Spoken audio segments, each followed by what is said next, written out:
За англи хэлний багш Баттэр байна. Тэгээд би нэлээд хэдэн жил англи хэл зааж байна. Тэгээд хүүхдүүдтэй яриад бас хэл сураад ямар бодолтой байна, мэрэгжил энэ төр гэл бүх юм ярина штэ. Энэ чинь англи хэл сураад би ч багш юм чинь энэ хүүхд сураад тэндээ хэлээ яаж ашиглах бол ер нь цаашдаа мэрэгжил энэ төр гэл. Тэгээд би нэг сая дээр нэг онлайнаар орон нутгаас сурдаг нэг шавтайгаа яриад үзлээ. 10 дугаар ангийн хүүхдэлтэй. Тэгээд мэрэгжил яах гэж байна гэсэн чинь ер нь хэлийн зэрэгт ормоор байсан.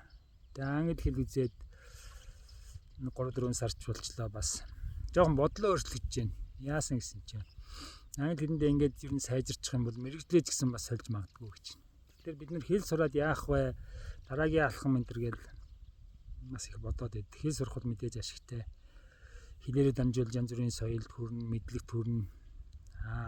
Англи хэлтэй бол жишээлбэл янз бүрийн гадаад дотор амьдрах, ажиллах бүх боломж нээгдэнэ гэсэн үг шүү дээ.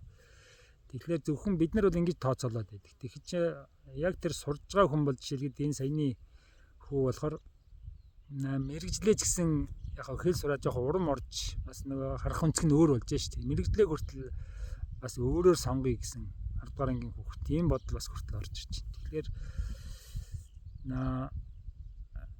энэ бол миний нэг хэдэн жил зааж байгаад хүүхдүүдтэй ярьжгаад одоо мэдсэн хамгийн олзуурхууштай мэдээллийн нэг юм аа.